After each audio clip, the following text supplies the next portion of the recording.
En el contexto en el que la Premier League y la Champions League entran en una fase de clara diferenciación, los movimientos más recientes del Big Six reflejan con nitidez las diferencias en la estructura operativa y la profundidad de plantilla. Manchester United muestra un estado de transición, al sopesar entre la estabilidad inmediata y una orientación estratégica a largo plazo. Arsenal continúa consolidando su posición en la Champions League gracias a un rendimiento constante y a las ventajas que ofrece el actual formato de competición. Liverpool acaba de lograr una victoria cómoda, con la que mantiene una posición favorable, aunque siguen presentes riesgos latentes en el apartado de la plantilla. Manchester City afronta un desafío significativo, ya que la crisis de efectivos ha reducido su nivel de estabilidad. Chelsea y Tottenham, por su parte, reflejan la presión de un proceso de reestructuración y las dudas aún sin resolver en torno a su dirección a largo plazo. Dentro del movimiento general del Big Six, el Manchester United refleja con claridad un estado de transición y un proceso de ajuste en su estructura operativa a nivel estratégico. Tras la decisión de separar caminos con Ruben Amorim, la dirigencia del United optó por nombrar a Michael Carrick como entrenador interino hasta el final de la temporada, una elección que pone de manifiesto la prioridad por la estabilidad interna por encima de cambios bruscos. En ese contexto, el mediocampo ha sido identificado como la zona prioritaria a reforzar, al tratarse de un sector clave que influye directamente en la identidad de juego y en el equilibrio colectivo del equipo. En el mercado de fichajes de enero, Wilfred Ndidi es considerado una opción de carácter práctico, respaldado por más de 200 apariciones en la Premier League con el Leicester City y por su actual rol como capitán del Besiktas. El hecho de que Ndidi ya hubiera figurado en la lista de objetivos del United desde el verano anterior refleja una línea de planificación coherente, aunque su salida inmediata de Turquía en enero todavía no está definida. Además, nombres como Ruben Neves, Joe Gómez o James Garner también están siendo evaluados, lo que pone de relieve un enfoque flexible pero prudente, en un contexto donde las opciones de largo plazo no son fácilmente accesibles. Cabe destacar que, en paralelo a los movimientos de mercado, la Academia del United continúa ofreciendo señales positivas tras la victoria por 3-2 del equipo sub-21 frente al Sporting, un encuentro seguido de cerca por el propio Carrick. En ese partido, James Scanlon se destacó con un hat-trick, aunque el futbolista que dejó la impresión más marcada en Michael Carrick y en el cuerpo técnico del primer equipo fue el mediocampista de 18 años, Jace Fitzgerald. Jace Fitzgerald llamó la atención por su capacidad para ordenar el juego, la precisión en el pase, las conducciones entre líneas y su aporte defensivo, lo que abre la posibilidad de ser promovido al primer equipo. En conjunto, la forma en que el United analiza simultáneamente soluciones de experiencia y el aprovechamiento de recursos formativos refleja el intento de encontrar un equilibrio entre la estabilidad inmediata y el desarrollo sostenible en esta etapa de transición. En el flujo general del Big Six, Arsenal está emergiendo como un colectivo que muestra con claridad estabilidad en su estructura operativa y solidez competitiva en el escenario europeo. La victoria por 3-1 en San Siro ante el Inter de Milán no solo tiene valor en términos de resultado, sino que también refleja la manera en que Arsenal supo controlar el partido y gestionar correctamente los momentos clave. Con 7 victorias consecutivas y 21 puntos absolutos en la fase de liga, Arsenal ya tiene asegurado un lugar entre los 2 primeros, lo que le otorga una ventaja estratégica evidente de cara a la fase de eliminación directa. En el contexto del nuevo formato de la Champions League, que da un mayor peso a la clasificación de la fase de grupos, esta posición permite a Arsenal disputar los partidos de vuelta más importantes en casa, además de generar una ventaja tanto en el calendario como en el aspecto psicológico.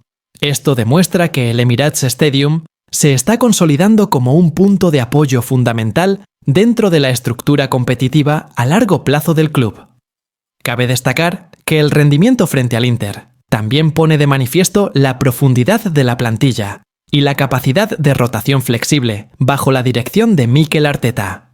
Gabriel Jesús fue el principal protagonista con un doblete y el reconocimiento como el mejor jugador del partido, lo que confirma su papel cada vez más definido en los encuentros de máxima exigencia. El otro gol, anotado por Víctor Gyökeres, contribuyó a generar una competencia positiva en el frente ofensivo, ampliando así las alternativas tácticas disponibles para Arsenal. Esta competencia refleja la forma en que el equipo está construyendo una cultura colectiva basada en la disponibilidad, la disciplina táctica y la preparación constante. Más allá de los nombres propios, Arsenal demostró la capacidad de mantener la intensidad, controlar el ritmo del juego y minimizar los riesgos a lo largo de todo el encuentro. En conjunto, lo que Arsenal ha mostrado refleja a un equipo que ha superado la fase de experimentación y ha entrado en un estado de estabilidad, avanzando hacia la ambición de conquistar la Champions League sobre una base estratégica claramente definida. En la continuidad del análisis, Liverpool es percibido como un colectivo que sigue manteniendo estabilidad en los resultados, a pesar de que su estructura de personal está sometida a una presión evidente. La victoria por 3-0 como visitante ante el Marseille refleja la manera en que Liverpool controló el partido desde un enfoque pragmático, priorizando la solidez y la gestión del ritmo antes que sostener una intensidad elevada de forma constante.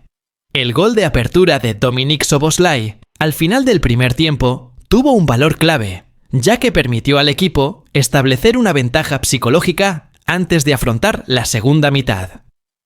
En el segundo tiempo, el Marseille encontró grandes dificultades para romper el sistema defensivo bien organizado de Liverpool. Y el autogol en el minuto 72 prácticamente puso fin a cualquier intento de reacción del conjunto local. El gol que sentenció el marcador en el minuto 90+3 evidenció la capacidad de Liverpool para aprovechar los espacios cuando el rival se vio obligado a adelantar líneas, cerrando así un partido relativamente ordenado. Este resultado permite a Liverpool mantener una posición favorable en la Champions League y refuerza la imagen de un equipo que sabe ganar en los momentos adecuados. Cabe destacar el regreso de Mohamed Salah tras la AFCON, mientras que el entrenador Arne Slot afirmó que las tensiones previas respondían únicamente a decisiones tácticas y no afectaron la estructura colectiva. Sin embargo, las bajas por lesión representan un desafío significativo, con Alexander Isak fuera por una fractura, y Conor Bradley y Giovanni Leoni obligados a dar por finalizada la temporada de manera anticipada. Ante la ausencia de planes para reforzar la plantilla, Slot se ve obligado a recurrir a la rotación interna, con opciones como Jeremy Frimpong, Joe Gómez o incluso Szoboszlai, en posiciones fuera de su rol natural.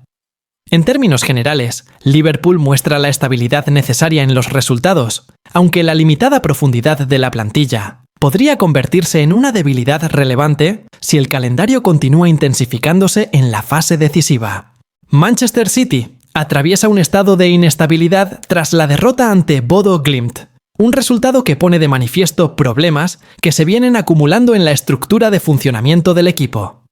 Tras el partido, Pep Guardiola reconoció que el equipo viene encontrando desventajas de manera constante, desde pequeños detalles hasta la capacidad de controlar a rivales que apuestan por transiciones rápidas. Según Guardiola, los momentos de reacción tardía, ejemplificados en la acción en la que Rico Lewis recibió 2 tarjetas amarillas en un corto periodo de tiempo, reflejan una falta de precisión en contextos de alta intensidad. Cabe destacar que las dificultades de Manchester City no se explican únicamente desde el plano táctico, sino que también tienen su origen en la escasez de efectivos en la línea defensiva. O las ausencias simultáneas de Rúben Díaz, John Stones y Joško Gvardiol han reducido de manera considerable la profundidad de la plantilla, mientras que Matheus Nunes no se encuentra en condiciones físicas óptimas para competir debido a problemas de salud. Esta inestabilidad ha dificultado que Manchester City mantenga la estructura de control, que históricamente ha definido su identidad colectiva. Desde una perspectiva grupal, Rajan Aït-Nouri subrayó la importancia de la unidad interna y señaló que el equipo necesita mantenerse más unido en este momento complejo. En términos generales, la situación que atraviesa Manchester City refleja una fase en la que el desafío principal reside en la profundidad del plantel y en la capacidad para superar la adversidad, en un contexto donde las ventajas habituales ya no están garantizadas.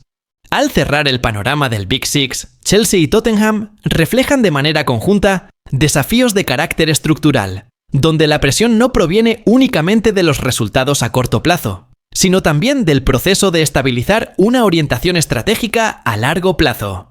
En Chelsea, el entrenador Liam Rosenior debe gestionar simultáneamente la reconstrucción de la plantilla y el mantenimiento de la competitividad, en un contexto marcado por continuas fluctuaciones en el apartado de personal.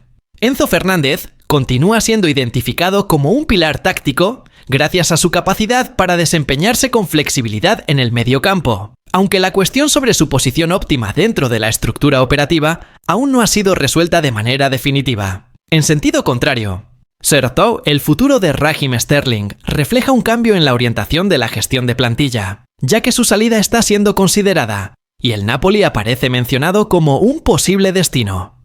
La línea defensiva del Chelsea también muestra signos de inestabilidad, con Axel Disasi como candidato a una posible venta, la lesión de Tosin Adarabioyo y un interés en Jeremy Jacquet, cuya valoración supera las posibilidades financieras actuales del club.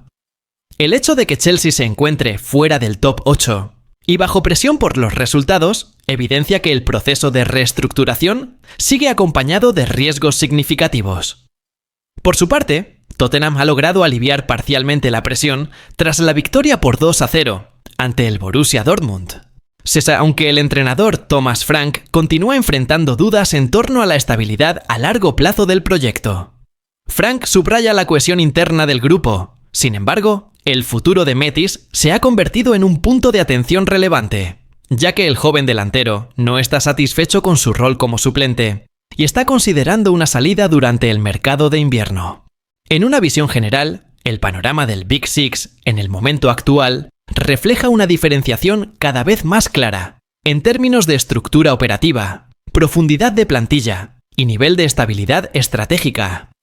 Arsenal y Liverpool muestran bases lo suficientemente sólidas como para mantener su ventaja, mientras que Manchester City debe afrontar el desafío de la jerarquía y la profundidad cuando sus piezas clave están ausentes. Manchester United continúa en una fase de redefinición de su rumbo, mientras que Chelsea y Tottenham siguen lidiando con un proceso de reestructuración, en un contexto en el que la temporada entra en una etapa que no permite errores. La forma en que cada equipo se adapte a la presión y resuelva sus problemas internos será determinante para el desarrollo de la competencia, tanto en la Premier League como en la Champions League.